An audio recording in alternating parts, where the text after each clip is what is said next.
11.2 is about chi-square tests for homogeneity. We're going to use this example throughout our notes. It says, has modern technology changed the distribution of birthdays? With more babies being delivered by planned C-section, a statistics class hypothesized that the day-of-the-week distribution for births would be different for people born after 1993 compared to people born before 1980.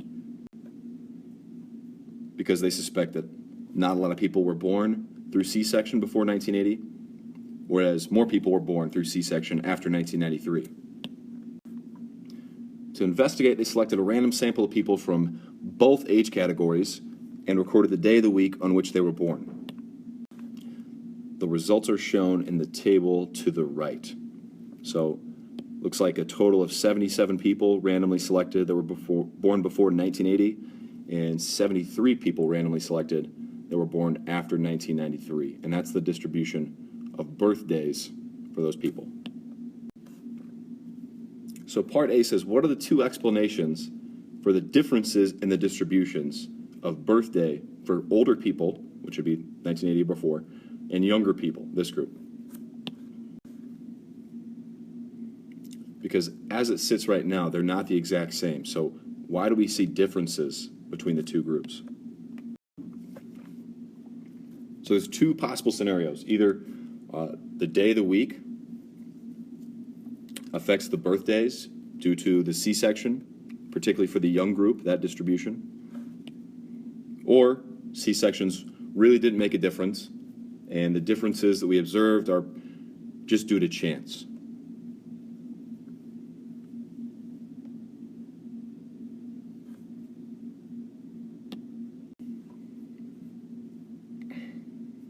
So you can think about those as our hypotheses. The null would go with this explanation, right?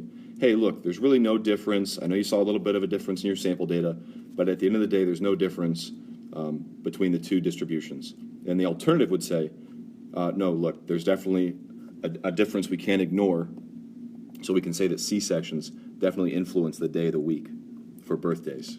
So two different explanations here, just like we start with two hypotheses. Part B says calculate the conditional distribution in proportions of the birthday for older people and younger people. So what percentage of, if we just focus on the older people, that'll be our first condition. What percentage was born on Sunday, percentage born on Monday, so on and so forth. So let's start with Sunday. It looks like we had 12 out of a total of 77 for the older group here, which gives us 0.155. And then the next one is also 12 out of 77, so 0.155 again. If we do 14 out of 77, it looks like we have about 18.2% in the Tuesday group for the older age group. And then Wednesday, 0.155 again. Thursday, 0.091.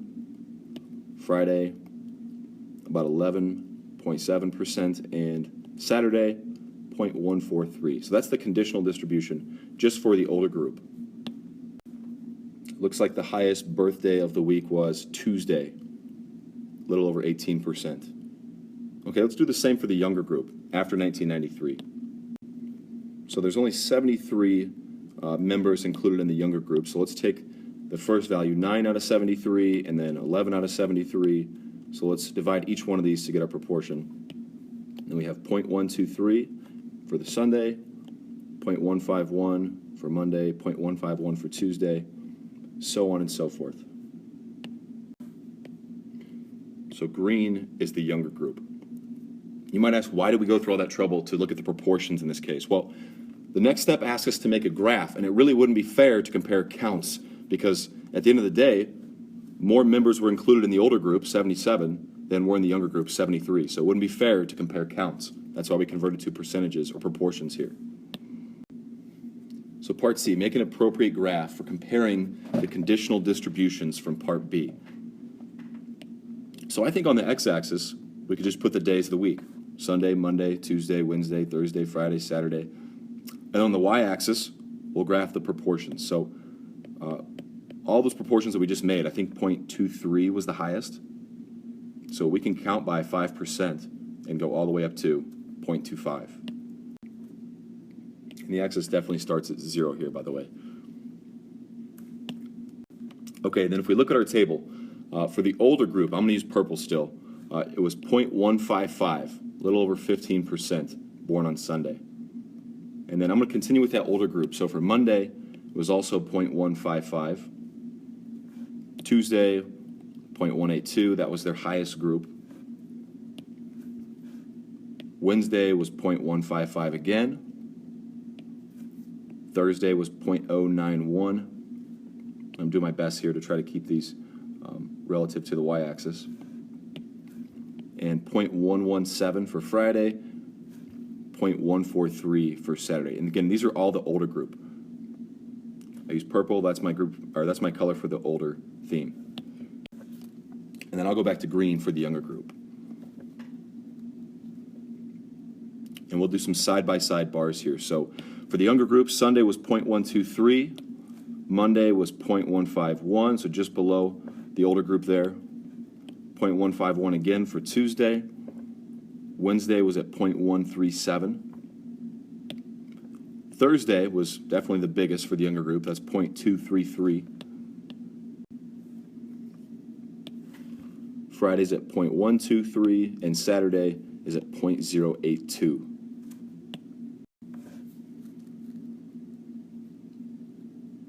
And if you make a graph like this, yours may or may not be color-coded, but either way, right now it's impossible to tell which group is which. So we should absolutely go ahead and make a key. So the purple bars in my case, and maybe you have just striped bars, something to distinguish one group from the other. Purple, in this case for me, that's the older group, before 1980, and the green, that's the younger group. So a key is definitely crucial here. Without that, we would lose points on any AP exam. Okay, and part D says, write a few sentences comparing the distributions of birthdays among each age group. So, in particular, when was the older group the highest, when was the younger group the highest, and when were they about the same? So just looking at this, we can say there was a higher proportion for the older group on Tuesday, Saturday, and Sunday, right? Tuesday, Saturday, Sunday. Older group is obviously higher. And then the younger group, the only day it's really significantly higher is Thursday. So a much higher proportion for the younger group on Thursday births. And otherwise, they're about the same. So Monday, not much difference. Wednesday, not a whole lot of difference. And Friday, not a whole lot of difference.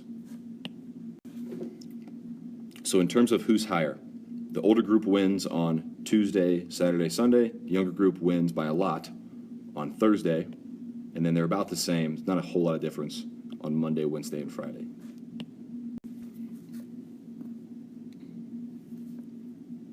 Okay, so which means, in our professional stats opinion, this graph actually supports the idea that doctors would generally plan C-sections for convenient times, right? Convenient to them, meaning so they don't have to come in on the weekend.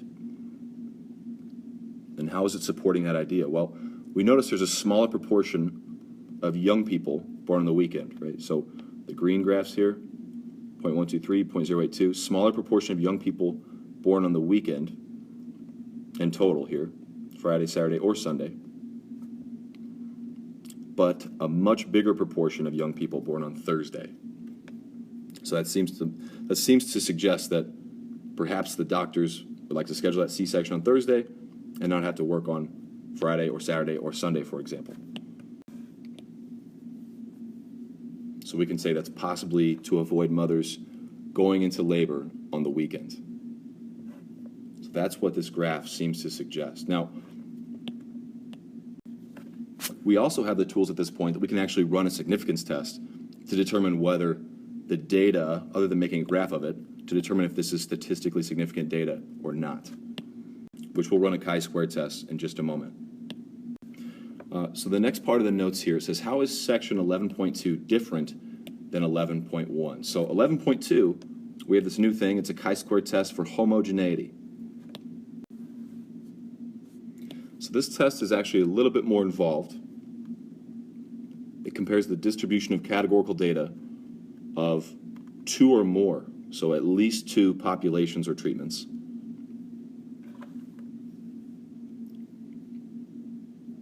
It looks at two or more, so I guess that could be 3, 4, 5 populations or treatments to see if they are of the same distribution, right? Do they look the same? Kind of like the example we just looked at. We're trying to compare to see if they are of the same distribution.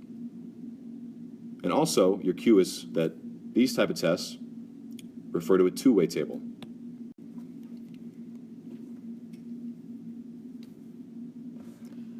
So the word homogeneity comes from homogeneous, which means things that are the same. So if we're testing for homogeneity, we want to know if the distributions actually either are the same or came from the same place. Whereas last section, 11.1, the goodness of fit test, that was just one single population or group, and we compared that distribution, like the M&M activity, for example, to a hypothesized distribution, like whatever Mars claims. So 11.1, the goodness of fit test, that's definitely more basic, right? That's a little bit easier. In fact, that only goes for one-way tables.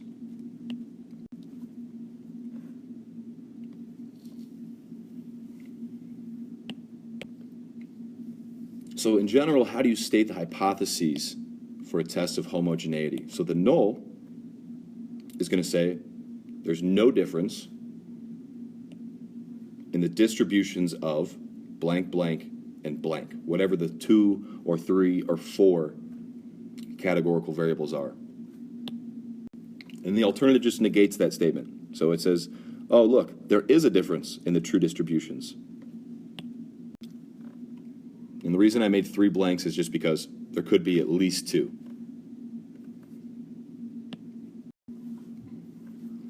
So the null says the distributions are the same.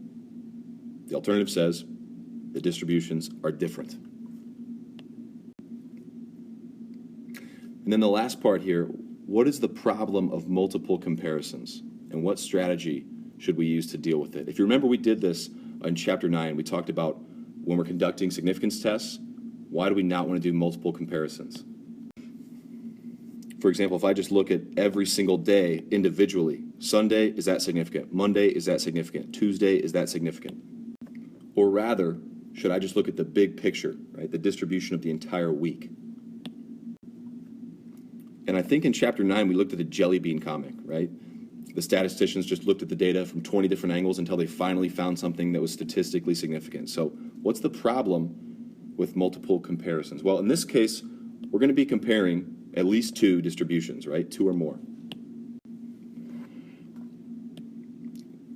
So in general, the issue with multiple comparisons, and again, we saw this with the jelly bean comic, it's allowing for any kind of existing difference to influence the results. It allows for any kind of difference at all to influence the results. So what strategy are we going to use to deal with this multiple comparisons issue? Well, we're going to use one overall test, which is a chi-squared.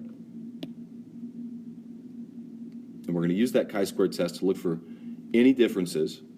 And when we see those differences, we can provide a follow-up analysis to decide where and how large the difference was.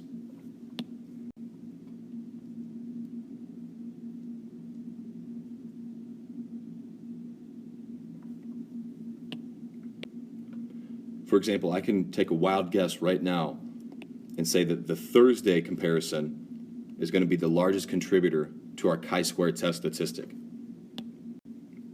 So that would be part of my follow-up analysis, just like I made an analysis here to say what the differences were and why we might have seen such a huge difference for Thursday.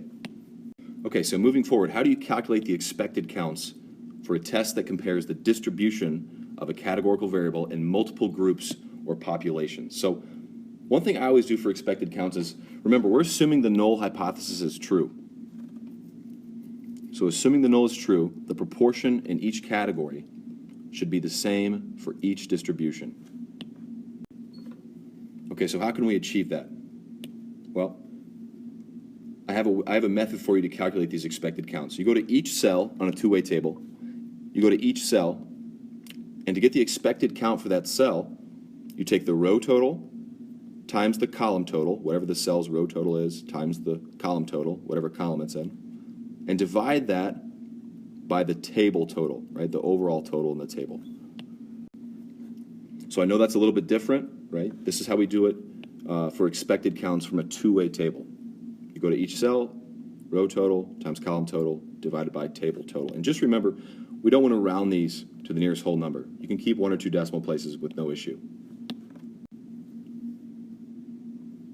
Okay, so now that we've got the expected counts down, what about the conditions?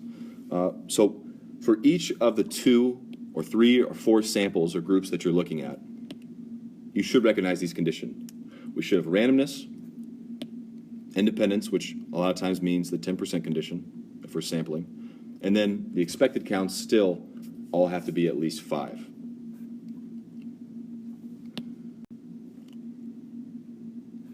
So those 3 conditions are actually the exact same as what we've seen in the past.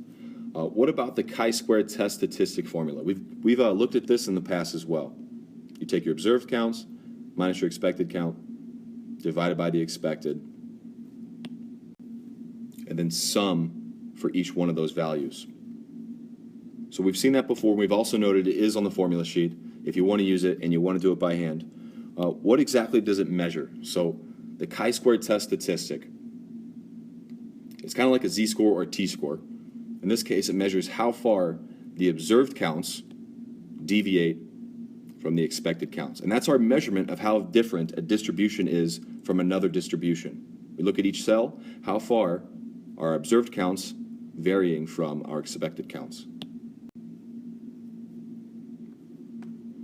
Lastly, what do we do for degrees of freedom? I remember last section it was just number of categories minus 1. Well, in this case we have a two-way table, so it's a little bit more complex, but the math's still really simple. Degrees of freedoms would just be number of rows minus 1 times the number of columns minus 1. And you can get that just by looking at the two-way table.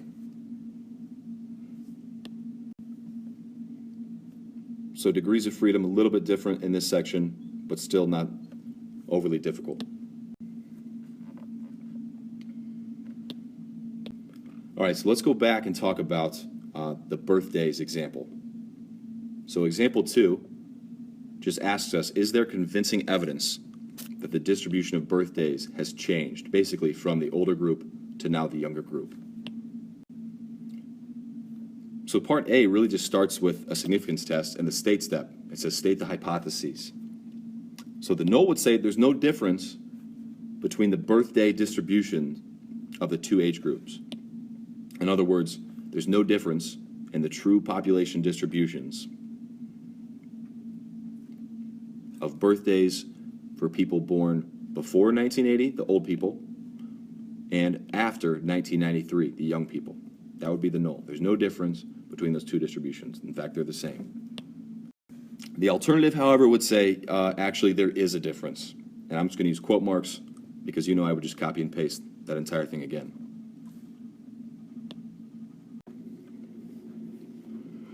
Okay, how about the conditions for part B? Well, the randomness condition is good. It said both samples were randomly chosen, so that gets a check mark. Randomness is good. And then as far as independence is concerned, 77 and 73 are both way less than 10% of all the birthdays for each of these populations, right? So randomness is good. Independence is good because the sample sizes, 77 and 73, are both way less than 10% of the birthdays for the entire population. No big deal there. How about the large counts, though? And that refers to, are all of your expected counts at least 5? And the reason I made this table larger this time is so you could actually write in the cells. So I want you to add the expected counts within this table. So let's start with the first cell here. The observed count was 12. How many would we have expected? So we start with the row total, which is 21. That's the row total here for this cell. times the column total, which is 77, divided by the table total, which in this case is 150, which gives us 10.78 for our expected count for this cell.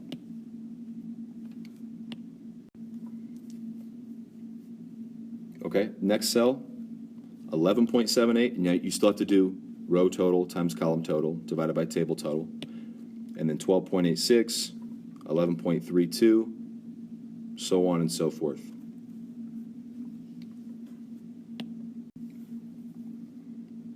And I'm kind of signifying that the circled values are my expected counts. So I'm going to note that here. The circled values are my expected counts. So I'm telling the grader, go look at the table. That's where I put the expected counts. They're the numbers that are circled. And by the way, they're all at least 5. So this condition is met.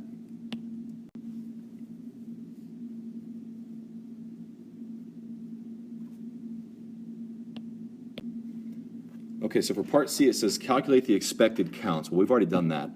And then the chi-square statistic, and then finally the p-value.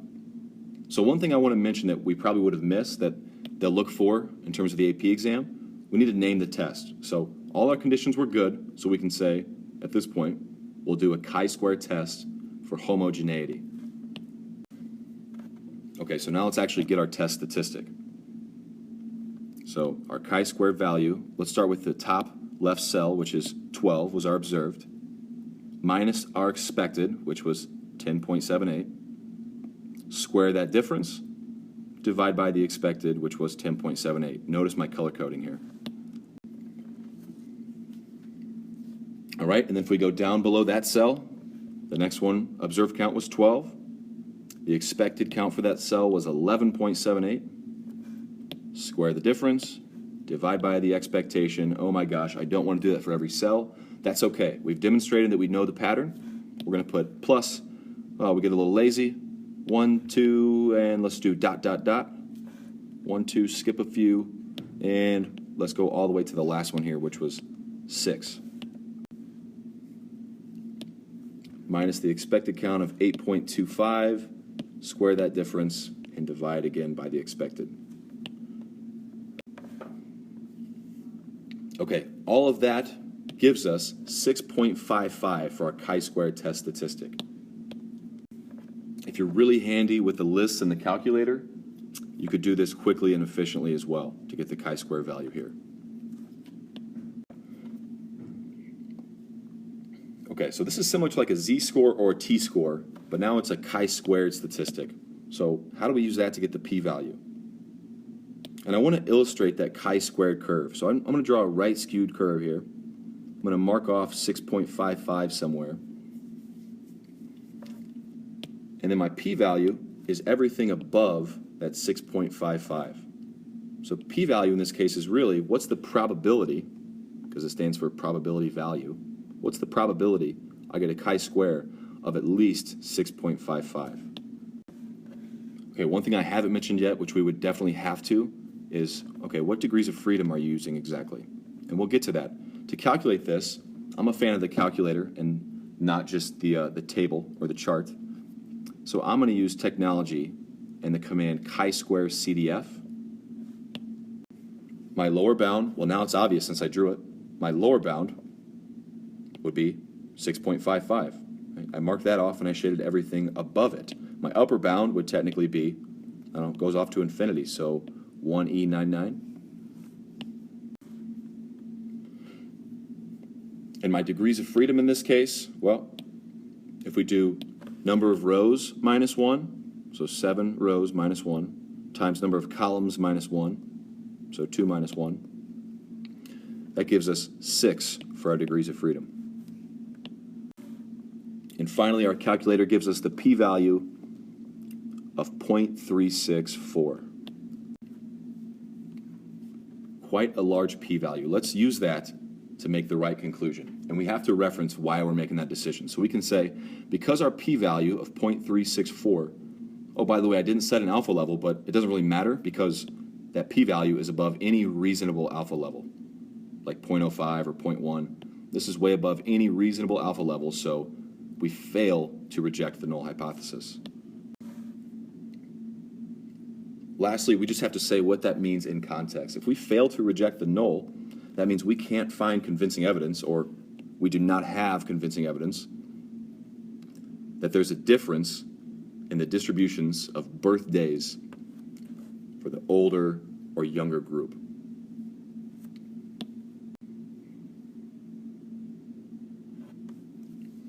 All right, that's our first experience with chi-square tests for homogeneity. We learned new rules for calculating the degrees of freedom from a two-way table and calculating the expected counts from a two-way table. That is all for these notes. I'll see you in class.